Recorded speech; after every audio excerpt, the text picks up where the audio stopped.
Beef is epic. Welcome to this Epic Life podcast, where we explore the connection between building a conscious life and building a conscious team or a conscious business. We also break down 3 powerful permissions with our guests. These would be the permission to chill, the permission to feel all the feels, which is to embrace our full, emotional, beautiful humanity. And finally, 3, permission to glow in the dark. My name is Christopher Carter. I will be your host. My friends call me KC. I'm a coach for founders and executives and meditation teacher for organizations. And now let's meet this week's guest. Well, hello, allies and fellow travelers. I hope you are ready to be inspired and perhaps glow in the dark today. I've been sitting on this interview for a while, and I'm so excited to share it with all of you. Mark Smucker is the president and CEO of Smuckers and the 6th CEO in the company's 120-plus year history, a role he inherited from his father and uncle, who were co-CEOs in 2016. Smuckers, yes, that Smuckers, is a well-known manufacturer of jam, peanut butter, pet foods, coffee, and other products. Founded in 1897, Smuckers has expanded into a portfolio of brands which grossed an estimated $7.84 billion in sales in 2019. After his early career as a middle school science teacher, Mark re-entered the business when Smuckers was a fast-growing mid-sized company. Mark's path to leadership happened during a period of massive expansion and change. In our conversation, he shares the inflection point and key insight which allowed the company to grow exponentially. Brands which Smuckers either acquired or launched include Jif peanut butter, which fuels at least part of the Carter household, Uncrustables, Folgers, Café Bustelo coffee, and in the pet category, Rachael Ray Nutrish dog food and Milk-Bone dog biscuits, and probably so many more I'm not mentioning. Prior to being named president and CEO, Mark held many leadership roles, including president of the consumer division and the natural foods and coffee divisions. He holds a bachelor's degree from the College of William & Mary and an MBA from the Arizona State Thunderbird School of Global Management. He lives in Akron, Ohio with his awesome wife, Katie, and their 2 children.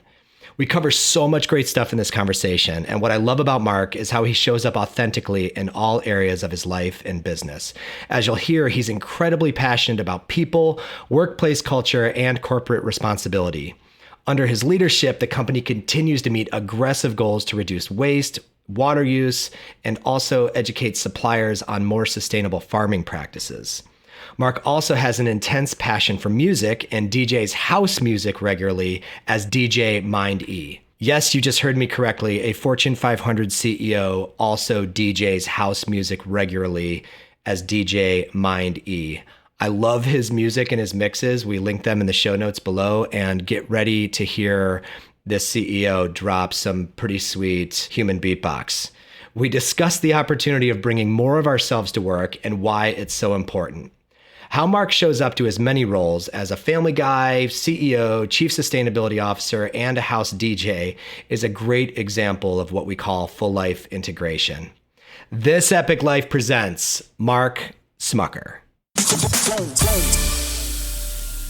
I've thought about this day for quite some time, and I'm so grateful you were able to make the time to do it. Me too. Yeah, thanks. Thanks for coming down here. I just had the tour of the campus, and I gotta say, it's really incredible what this company's built here for people. And just even the drive in, it's a reminder of how gorgeous Ohio is in the early fall. Yeah, totally. I'm kind of jealous actually because I don't have decompression after work. I just go straight from like work to home. The decompression drive, the 40 minutes back to Akron, is actually a good time for me, usually music time. So on this Epic Life podcast, we explore this idea of 3 permissions as access to our highest expression. These are the permission to chill, which, as you know, I'm really into meditation, finding stillness. The permission to feel all the feels, which I described as being your authentic human self, emotions included. And finally, permission to glow in the dark. Do any of these resonate with you today, or what comes up for you when you think of chill? Okay, cool. Yeah. Well, honestly, I think they all resonate with me in some way. I think permission to chill is that permission to be in a place where you find renewal And that's why we have this building over here called the Renewal Building. It's where renewal happens. But for me, it could be music, it could be yoga, it could be family time with Katie and the kids and stuff like that. So those are all forms of renewal. Yeah. Yeah, and was that your dad's contribution, that word, or was it your grandfather's, the renewal? You know, there used to be a planning meeting, which is at the end of our fiscal year, which is in April every year. And over the years, it evolved and it became the renewal and discovery meeting. Okay. So it's a meeting we usually have offsite. It's usually, recently it's been in Arizona, and there's usually about 250 people go to that. And it varies who goes every year. We rotate. So a lot of different people have an opportunity to go to this meeting. But it was an opportunity to sort of celebrate the year, plan for the next year, but really spend time together and actually renew relationships. So that whole idea of renewal did come from my dad and my uncle. I'm so excited to get into kind of your lineage of leadership a little bit later on. I know you predominantly as just another dad in the neighborhood, but I picture this job to be something like captain of an aircraft carrier meets captain of a cruise ship. Is that at all applicable, or is it completely moronic? Actually, it's pretty applicable. In fact, sometimes we refer to turning the ship because we've changed so much. I think I may have seen you mention it. Right? Yeah. Part of the reason for that analogy is that we're a very large company. And to turn a large company as big as ours, it takes the entire effort of the team to turn it. And when I say turn it, I mean change. Yes. So as we adapt to market conditions, as we adapt to how the consumer is thinking about food, which is changing all the time, we have to turn the ship and make sure that we're focusing first on the consumer. And sometimes turning the ship takes time. And so I think the analogy is fair, man. And maybe it's just your personal vibe that I associated with cruise captain as well. I'm not a big boat person. No? No. I get seasick, and so does Katie. Really? Oh, yeah. As I mentioned, I did the tour, and you'll have to remind me the name of the ship that your grandfather served on. The Cassin Young. The Cassin Young. So the Yes. Cassin Young room is that conference room that has all that memorabilia from the war. Yes, and so there's definitely that analogy as well. And he was the contributor of the sense of humor to the culture as well in the 80s? Was that him? Definitely. So outside of the company, when he was just our grandpa, he was a prankster. He would, practical jokes on us. When we spent the night at his house, which is in the woods, he would scare the dickens out of us by going outside with a flashlight held up to his face and scratching his fingernails on the glass. Wow. Or he would hide with a tennis cover on his head in the dark hallway and jump out at us. And it's a bright sunny day outside, and I'm freaked out right now just even hearing about it. Wow. You mentioned the size and scale of the company. How do you think of the size and scale of the company? Is it the size of the operation, the number of employees, all the above? I mean, what's big to you? Well, think about it. We have 26 plants, and that makes all of our products, or the vast majority of them. So, we have 3 plants in New Orleans that deal with or roast our coffee. And then the pet food plants are scattered around. A few of them are in Kansas. And so when you make changes, our 7,000 employees are scattered over actually more than 26 locations because we have our sales offices. It's a thing that we really have to communicate a lot with our employees to make sure that we're being transparent, that everybody knows what the strategy is, and the direction in which we're going. Sure. Because if everybody knows, we have this little book right here that's on the table here that really describes our entire strategy, and we give that to every employee so that they know exactly the direction we're going, and it helps us guide the company and make decisions. You don't want to surprise them and shock them just by heading into a new direction. They have to batten down the hatches before you turn the ship. No, but we've made huge changes in the way we operate our company, and we've done it in a very short amount of time. So we have been able to be agile and to pivot quickly to make sure that we're adapting to market conditions, and it's starting to pay off. I saw you speak last fall in Akron, and I ended up quoting you in my TEDx talk around navigating massive change. You said something like you've had to face and kind of conquer more change in the last 10 to 15 years as a company than you did in the previous 110 10. Sure. That it's all showing up in this generation, kind of accelerated. How does that show up for you day to day in your typical work day? Well, I actually think change is pretty exciting most of the time. Sometimes it's difficult, but when you can muster energy around change and people rally around change in the right way, it's extremely powerful. So how it shows up for me on a day-to-day basis, I don't have a typical day. In this role, when I show up here, which I'm gone a lot, but when I am here, any given day will be such a large variety of different topics or meetings that I'm attending that it's exciting for me. It keeps my interest. So tons of variety. Yeah, and I'm passionate about the company because I'm passionate about two things: the people. We have fantastic people, and the brands. Yeah. There's an attachment, there's an emotional attachment to the brands that keeps us engaged with this company, and I think the relationships that we have here is really one of the most powerful things of our culture. Yeah, I love that tile mosaic downstairs of just like the slices of the different brand logos. Yeah. And John took me through and quizzed me on which ones that I could recognize. And they're all so iconic. So it sounds like the what is the typical day question would be better for your assistant. Should I ask her what your typical day is? Or Yeah, probably. You said you're gone a lot, visiting plants, visiting customers, all the above?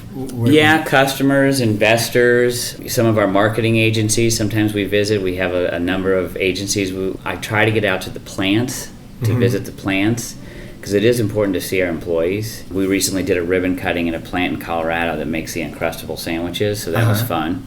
Yeah. So yeah, my travel these days is mostly domestic. I don't get overseas that much anymore. Did you live overseas or in Brazil, or where did you? I did. You said you lived in Brazil. A quick story about me. I grew up here in Orville, which is a very small town. It's been 8,000 people since I was born. It hasn't shrunk. It hasn't grown that much in terms of its population. And then growing up around the business, I worked in the business as a teenager, summer jobs, plant jobs. Growing up here, you can imagine I wanted to explore the world, and so really I spent a lot of time getting farther and farther away from Orville and my roots. That included college, and after college I was an 8th grade science teacher in Alabama for a couple of years. What? I had no idea. Yeah, I did that. I was a geology major. I studied what I enjoyed at the time. And so you didn't come out of high school thinking you're going in the family business track, or did you kind of know you would maybe? I knew it was a possibility, and my parents always encouraged us to pursue things that we enjoyed, and that this was always here if we were passionate about it. And so I had to figure out kind of what I was passionate about. And I obviously am passionate about music, but after I was a teacher, I did go get my essentially what is an MBA, an international business degree, and I had the international bug. So I did end up working in Argentina. I worked in advertising for a couple years. Okay. So outside the company. Outside the company, and then was having a great time in Argentina. How did you end up in Argentina? My graduate degree was specialized in Latin America and Spanish, so I had some language and knowledge about the region of Latin America. So I just forced it. I mean, I made it happen. I went down there. I had job interviews. I ended up getting a job with an agency that's actually still is based in Chicago. But I was in their Buenos Aires office. Did that for a couple of years, and then around that time, my dad actually asked me to come and join the company, and he wanted me to move back here, and I was like, no. So this is your early 20s? By then, I was probably in my late 20s. Okay. I was like 27-ish. Give me an idea of the scale of the company at the time, because the company has grown to this gigantic portfolio of brands. Where do you think the company was at that stage when your dad was asking you to come? It was about a $600 million business. Not small, but certainly in the scheme of what we were not a Fortune 500 company. But predominantly spreadables and jams and jellies, juices, ice cream toppings, mostly fruit-based products, right? We also had some international offices, and at the time, we didn't have really anything in South America. We had some things in Australia, England, some of the English-speaking Canada, English-speaking countries. We had expanded to those countries first. So it was a small company. And actually, the transformation that you mentioned earlier, right after I joined the company, the transformation of the company began. Curious about the pressures or the opportunities that contributed to the transformation. In the late 90s, right about the time I joined the company, Richard, my uncle, and my dad, who's Tim. They were co-CEOs? They were co-CEOs. My grandfather was still alive. He passed in 98, but we were going through a very significant soul searching. And it was a huge exercise where we actually engaged many people across the company from all the geographies to come together and really more clearly articulate our culture and our strategy and what we're good at. And through that exercise, we realized that, number one, yes, we were good with fruit, but at our core, we were a marketing and sales organization that was good at creating an emotional bond between our consumer and our brands. And that's really who we were at our core. And so that strategically unlocked this idea that, wait a minute, if we're good at marketing brands and creating an emotional connection to brands, then we can be in other categories. And that unlocked this ability to transform the company into what it is today by acquiring or merging with many other iconic North American brands. Jif Peanut Butter, Folgers Coffee. At one point, we had the Pillsbury brand, and then more recently, a lot of the pet food brands that you would be familiar with. Yeah. Was that an exciting time to come back here and be a part of that? It was crazy. I had grown up in the international business. After Argentina and after meeting Katie. You met Katie Smucker in Argentina? Yes. Okay. I know your wife. She's incredible. And I know her as a Colorado girl. Right. A Colorado woman. Totally. You met her in Argentina. What was she doing there? She was living in Mexico City, working for Tower Records. Oh, that's right. Right? I think you probably remember this story. And she was traveling to Argentina to open a second store there, and we had mutual friends and we met, and it was basically love at first sight. The rest is history. So she ended up getting transferred to Argentina and then ended up leaving the company, and then we got married and moved to Brazil. So that's sort of the chronology. The company's in this inflection point. Yeah. They find the unlock key, and then kind of what are the big dominoes that start to fall in terms of acquisitions? To set the stage, there were two moments in the company's history when the family really made a decision that we have got to do what's right for the company before what's right for the family. And the first was when we went public. We were a public company in 1959. My great-grandfather and my grandfather decided to do that so that they could allow some of the siblings to exit or at least provide them some liquidity, but continue to invest in the business. Had my great-grandfather bought out his siblings, he wouldn't have been able to invest in the business. So going public allowed the company to grow. Similarly, in this time period in the late 90s, the 90s were difficult. There wasn't a lot of growth. And we recognized, particularly give Richard and Dad the credit, that we have got to grow this company if it is going to survive for the well-being of our employees and the well-being of our shareholders. We've got to grow. And so by doing these large transactions and merging with, the first was Jif Peanut Butter and Crisco Oil. I think Jif fuels the Carter household, by the way. Thank you for being a loyal customer. It's smeared on every surface, and Gail yells at me every day. The handles of the refrigerator, it's all Jif. Because it's that Jiffing good. It is that Jiffing good. That's an awesome campaign.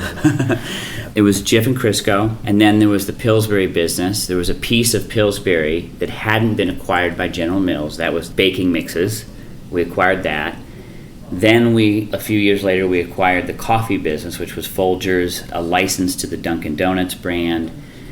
Later on came the Café Bustelo brand. And then more recently, there were two large pet acquisitions. The first was Big Heart Pet, which was a company that was created from the old Heinz brands, Milk-Bone, Meow Mix, Kibbles and Bits, a few of the very much higher end brands.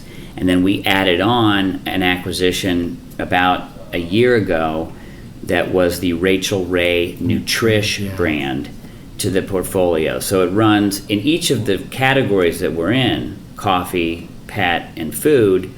We have a variety of products, and we offer a variety of values. So everything from super premium to sort of value. what does that equal in terms of revenue scale, for, the last fiscal year? I mean, is it around like $8 billion? Yeah, it's about $7.8 billion. Is that crazy to witness that growth? Yeah, it is. Those last 15 years have been a major journey, and it's provided us with great talent that came from other companies. Sure. And who are willing to embrace the culture that we have created. Those folks have really thrived here. So it's brought us new capabilities. It's allowed us to grow. We've learned a lot. We've gained new capabilities, and whether it's manufacturing or how we do things here in the corporate world, we have adopted new processes, and most recently things like learning how to work faster, to do things faster, like I mentioned earlier. That's been important. I guess the other transformation that took place is our industry has changed a lot. There's a lot of pressure on companies like us to grow. There's a lot of talk about big brands dying, which is not true.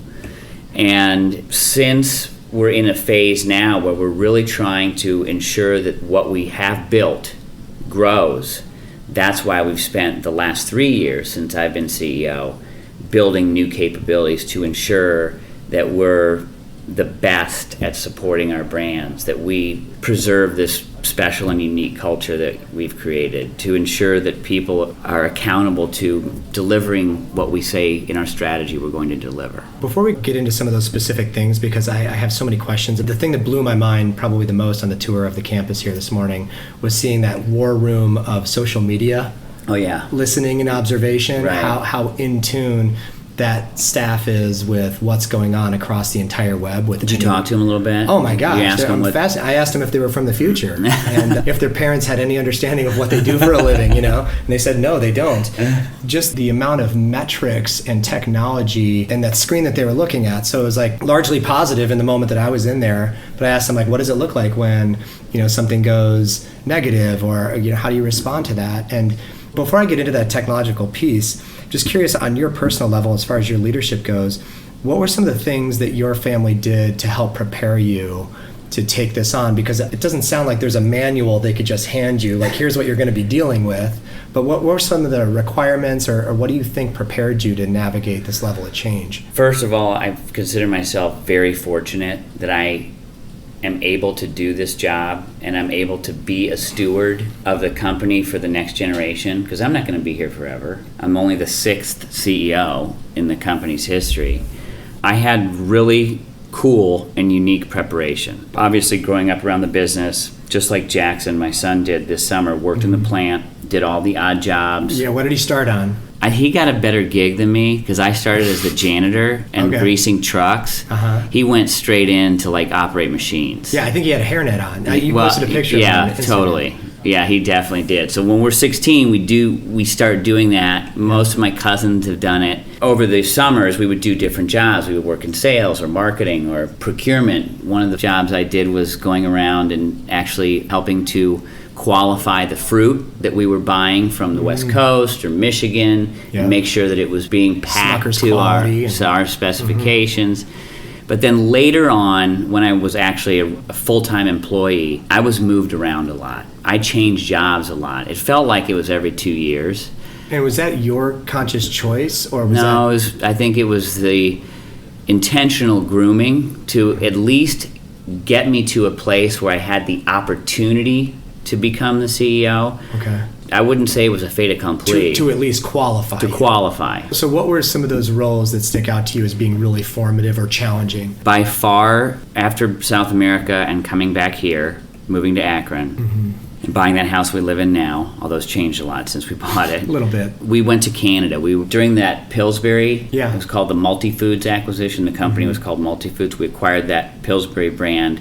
It came with a huge piece of business in Canada. So they asked me and Katie to move to Canada and for me to run the business and integrate it. And why that was so challenging, that's when I learned the most, was that we were a $75 million business. They were like a $450 million business. So we were like the minnow swallowing the whale. And we had to figure out this team of initially it was 4 of us, and then later it grew.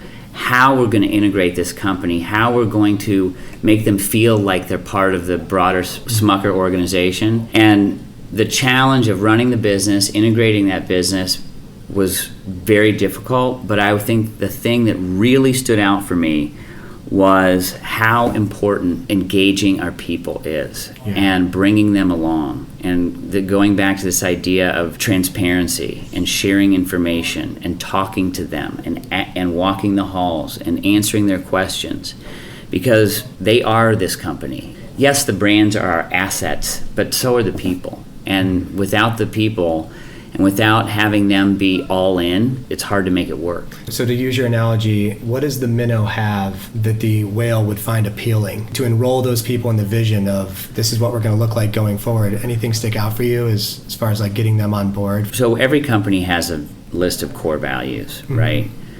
We call ours our basic beliefs: quality, people, ethics, growth, and independence. We talk about them a lot, and we describe them as these are guideposts for our decision making.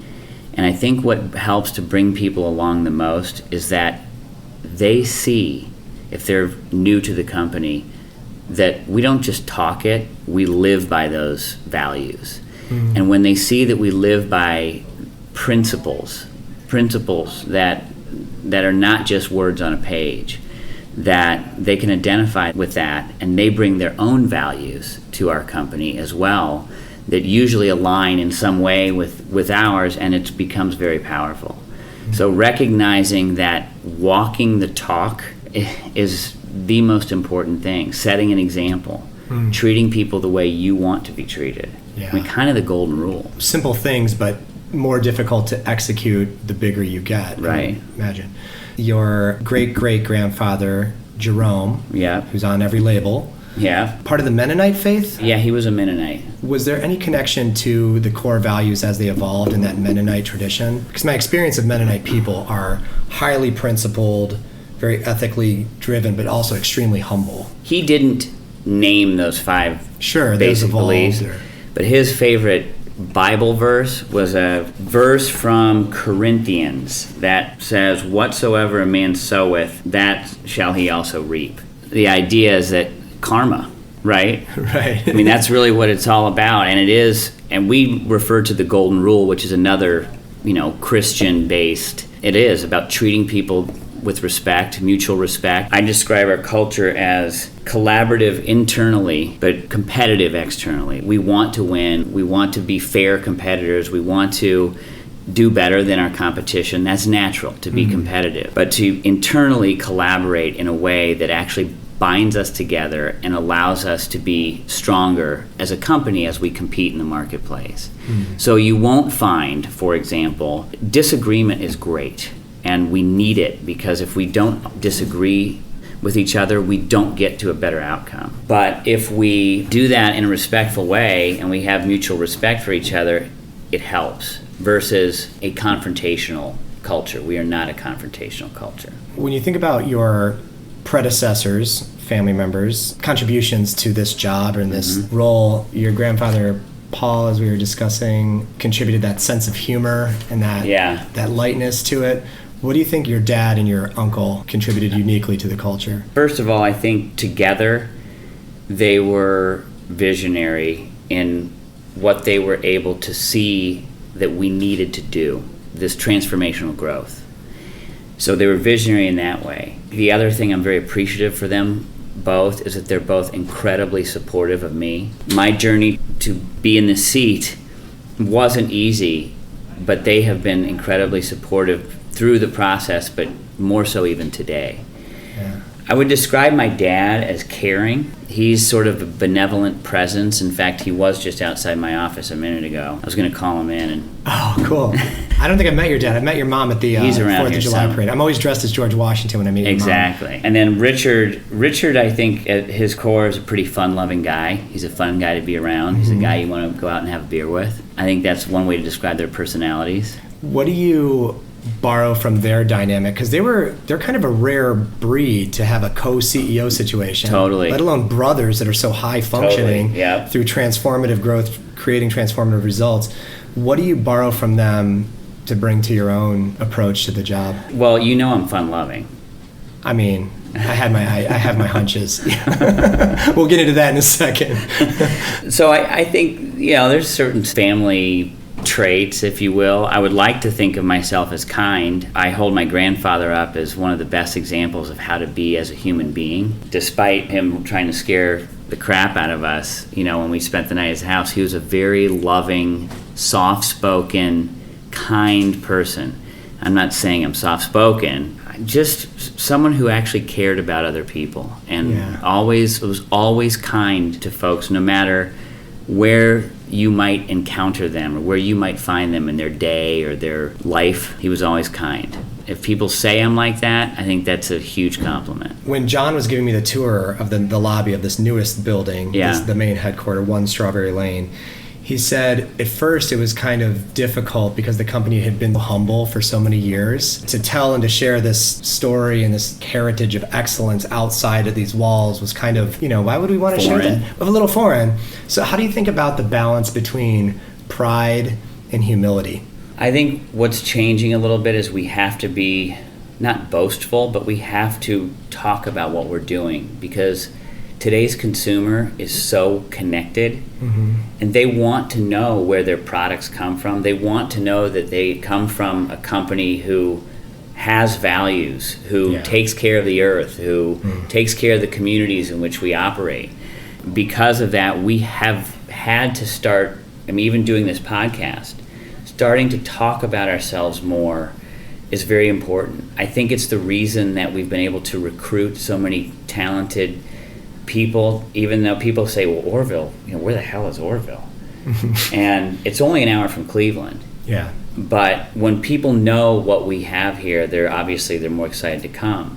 But there's a way to do that without sacrificing our individual or our personal humility. I got to share just a quick story the day I met you, because I met you over at our neighbor Noel's house. Yeah. I thought, who's this charismatic, friendly guy kind of pinching the kids' cheeks, becoming everybody's buddy instantly? And then all of a sudden, one kid decided to run down this very steep hill of trees, and you followed him. You sprinted over the hill, just straight down. And I said, who is this guy, And they said, oh, that's Mark Smucker. And I thought, and literally your announcement for this job was that same week in May of 2016. So that, it was? Yeah. March, it was Yeah. Oh, yeah. Early. Yeah. It was in March. So right around that time, we moved into the neighborhood. We were meeting the neighbors, and I meet you. And I thought, this is the guy running this gigantic company, just darting over the hill with the children down the thing.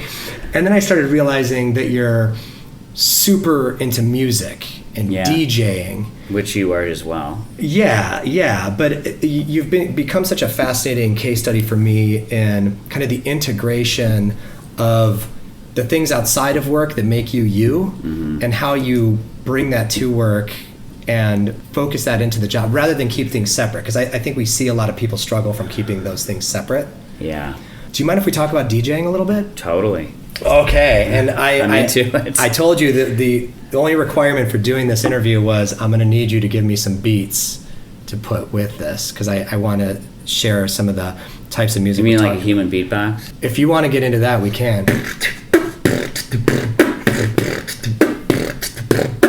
It's pretty good, right? Oh my gosh, his corporate communications guy right now is like, yeah, it's pretty good. You DJ'd at Pride in Akron. Yeah. And right down the way, there was the Smucker's tent, which was, you guys were also a sponsor. The tent was packed like crazy all day long, people going in and getting samples of stuff and everything.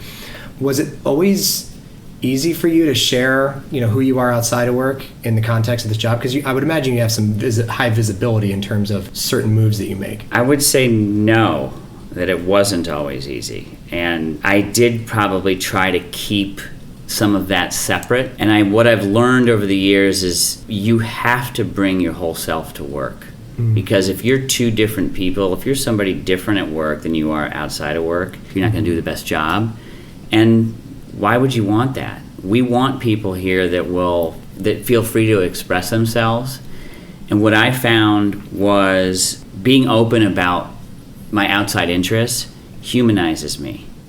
And it's interesting, once I had a conversation with the CEO of Goldman Sachs, who is David Solomon. He also enjoys DJing, and so we got to talking about how he got into it, how I got into it, and he made the same comment. He said, it does kind of humanize you when you're running a large company and you can't know everybody. Mm-hmm. It does bring a human element to you, and I think that we all should do that. We all need to be who we are. We have a large marketing group. We're doing a marketing university here the last couple of days, and I've been impressed with several individuals who really have showed who they really are, both inside and outside work. It's important. When you hide stuff, you're not going to do your best work. And I think that people can sense intuitively that they're missing something, they're not getting all of it. They're not seeing the whole you. I coach a lot of executives, and I think it is a struggle for people to feel either comfortable sharing certain things like that. Maybe it's because DJ music can be associated with nightlife and, all the crazy partying right. with that.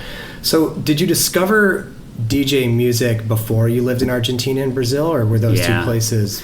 I was always into I love every kind of music, honestly. We were just in New Orleans and loved all the Dixieland stuff, but so my musical taste is very broad, but I've always been really into electronic music because I've always loved this crazy sounds that synthesizers can make because there's so many. Yes. When I was in high school, my parents would actually drive me up to Kent to Woodsy's, and there was a guy at Woodsy's. His name was Sean Carlin. He was in the band Dink. Oh yeah, Dink was huge. You remember that? I remember Dink. I was in the Twist Off, so it's the same. Exactly, it was the same era. So he showed me how to multi-track, and so I started composing music, and then Max came around, and there was sequencing software. So in my dorm room in college, I started out making really heavy stuff like industrial music. Back in the day, like the really hardcore, I would call it electronic punk music, right? Like harder than 9 Inch Nails? Yeah. Then rave came about, and all of the house music that led to rave, and so I started getting into that and started to explore the club scene. And probably the reason I have ringing in my ears is because when I lived in Argentina, I went to clubs every weekend just to hear the music and to see what records they were playing. And so DJing was sort of this thing that happened alongside the creating of music, and I probably started doing more DJing more recently because it's less time consuming than writing music. Sure. So, I think you and I were joking about how do you get the stuff done? Right. How do you finish the tracks? How do you finish the songs? I think it's just hard for me. It's just been hard to find time. And so DJing is a moment where you can step away. I think it comes back to permission to glow in the dark. To me, the way I interpret that is it's the permission to bring people happiness. And however you do that, if you think about Katie, my wife, her personality automatically brings happiness to everybody. So when you do your thing, she's the best person to hang out with because you are literally like the snake charmer. She's my biggest fan, man. Fully activated, so she's the most fun to dance with, that joy factor, that being in the moment. Is it house music is your main focus these days? I love it. What is it about house music that gets you going? Well, let me go back to first just answering this question about bringing happiness. So Katie's the example I use, but she may be my biggest fan, but I'm her biggest fan as well.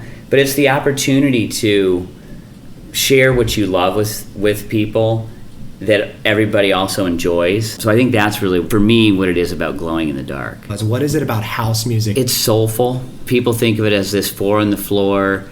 It's the same beat. It's not. There is a soul element.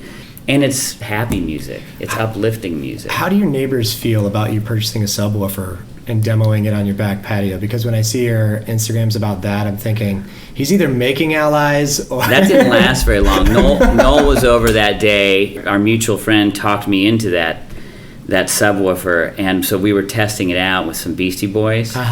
And that didn't last very long. Paul's Boutique, right? Yeah, Paul's Boutique, and Katie came out and was like this with her fingers in her ears. Wow, even Katie shut it down? She didn't really have an opportunity to experience the true sound from the right angle. It's the Sgt. Peppers of hip-hop. That's how we refer to it. Exactly. In my house. What advice do you offer aspiring leaders? Like if you have people that are on the executive track here or in executive development, what about the way that you lead helps inform those people in their career? First of all, I think bringing your whole self to work, we've already talked about that. So we'd spend a lot of time talking about resonant leadership. It's emotional intelligence. That's a current EQ. buzzword, EQ. But it really is about the ability to read people, to empathize, to put yourself in their shoes, and to be able to amplify their strengths, to be able to build on their strengths and help them do more of what they're good at. It's more about building on your strength than it is to try to change your deficiencies. Sure. We're all imperfect. We all have things that we're not as good at.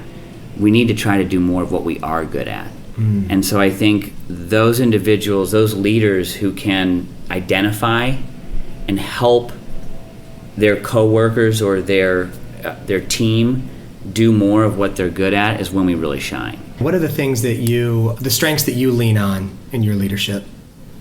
I want to get as many facts as I can before making a decision. So I do think about making sure that I'm trying to ask the right questions, but I'm really evaluating the different options before making a decision. I think that's something that I'm okay at. Is that difficult to do when decisions need to be made quickly? It can be. Sometimes I think if there's too many opinions, weighing those can be challenging, but I think at the end of the day, that's my responsibility and that's my job. On a personal level, what do you think your role is, or how do you think about corporate responsibility? It starts with our purpose. And our purpose as a company is our mission, if you will. We recently redefined it a little bit. The way it reads, the way it's stated is feeding connections that help us thrive. Life tastes better together. What that means is that why we come here, why we love the company is because we know that we're part of something bigger, and that is helping to make connections between people and communities, business and communities, business and the planet. As you know, we support a number of different hunger initiatives. We are just in the process now of achieving our sustainability goals in terms of greenhouse gases and reduction of landfill waste by 95%, and obviously water conservation. So we're doing all of those things. That's why we come to work. You cannot separate the importance of a company doing the right thing for the communities, the people that work for us, the planet, from profit. It is no longer possible to only exclusively focus on profit. In fact, we've never only exclusively focused on profit. We've talked about our stakeholders being our customers, consumers, suppliers, employees, communities, and shareholders. So it was very interesting to me that the Business Roundtable, which is a group of a couple hundred Fortune 500 CEOs, I'm not a member, I don't happen to be a member, but just in the last few weeks restated their purpose to talk about those exact same constituents. And we've said since we went public that you have to serve the first 5 in order for the shareholder to be taken care of. And of course, shareholders are very important. But if you don't take care of the first 5, the consumer, the employees, the communities, etc., the shareholder won't be taken care of. So you have to do the right thing by all of those other constituents in order to ultimately have a successful business. That's pretty gratifying. Totally. And exciting. It's an exciting time to be alive. I think the consciousness is changing. Right. When people care about these things. Casey, you asked me what's my responsibility as thinking about corporate responsibility. I have to be the chief sustainability officer. I have to serve in that role. And sure, we have a team that is working in the day-to-day, but I have to be the champion of that. I admire Paul Pullman, who is the recently retired CEO of Unilever, a much larger company than us, who really was one of the most vocal CEOs from the day he started that the company that he is leading has to do better for the world we live in. If we can't make the world a better place, then shame on us, because that is part and parcel to doing business. What are some of the issues facing the planet that you find daunting personally? I worry about climate change. I think it's accelerating. I think all the data would support that it's accelerating. Do you see the impact of it in places like New Orleans or on your operations? We see it particularly in our coffee supply chain. So we buy coffee from about 40 countries. And there's two kinds of coffee. Robusta. It's called Robusta because it's more robust. It grows at sea level. It produces a lot of fruit, a lot of coffee. And then there's Arabica, which is the coffee everyone thinks of as, more premium. Arabica grows at high altitudes. As the earth warms, those areas that are cooler are less conducive to growing Arabica trees. So we have invested in one of the founding leaders of a project that is originally started at the University of Texas to conduct research to develop more climate change resistant Arabica trees and basically crossbreeding them. It's not a genetic modification, It's a crossbreeding of these different strains of Arabica plants to find plants that can survive in warmer climes and still produce a quality coffee. That's one small thing that we're doing. I do worry about it. I worry about it just for the the well-being of the planet. Land disappearing and the population still rising, and we are doing a lot as a company. But I think until you have some of the larger countries in the world really sign up to make a difference, I think it's going to be hard to really reverse this thing. So what are the things that you said you're hitting those goals, those KPIs that you're looking at for your own initiatives here? What are those things that get you excited or hopeful? First of all, on energy, we actually are investing in a large wind farm in Nebraska, and we're actually going to be able to offset half of our energy consumption, but with wind power. So that's pretty exciting. And we were one of the first companies in our industry to actually announce that we're doing that, and many others have since followed. That I'm really proud of some of the work we're doing in coffee growing regions, where we're actually helping farmers, teach farmers how to more sustainably farm their land, take care of their land, make it a sustaining business. We're working with a foundation that is doing work in Indonesia, in a very remote part of Indonesia, as well as both Honduras and Nicaragua, another foundation, as well as partnering with USAID to really help impact. It's actually in the thousands of farmers that we've been able to provide some skills to and some learning opportunities and help improve their farms. Okay, so on the very last note, what's the one campaign running right now that you're most excited about that gets you fired up about what your products or makes you laugh or you find entertaining? Oh, there's 3 new ones, and it'd be hard to pick. There's a Smucker's one with Father Nature. Mother Nature's husband is a stay-at-home dad. It's pretty awesome. Then there's the Jif ones, That Jiffing Good. Yeah. It's kind of pushing the envelope a little bit, right? So I like those. And then there's a new Café Bustelo one. It's going to be cool, and the way this campaign is going to translate into outdoor and sidewalks and murals is going to be super cool. So awesome. I'm pumped about that too. Well, thank you so much for your generosity and sharing time with me today, Mark. I really appreciate it.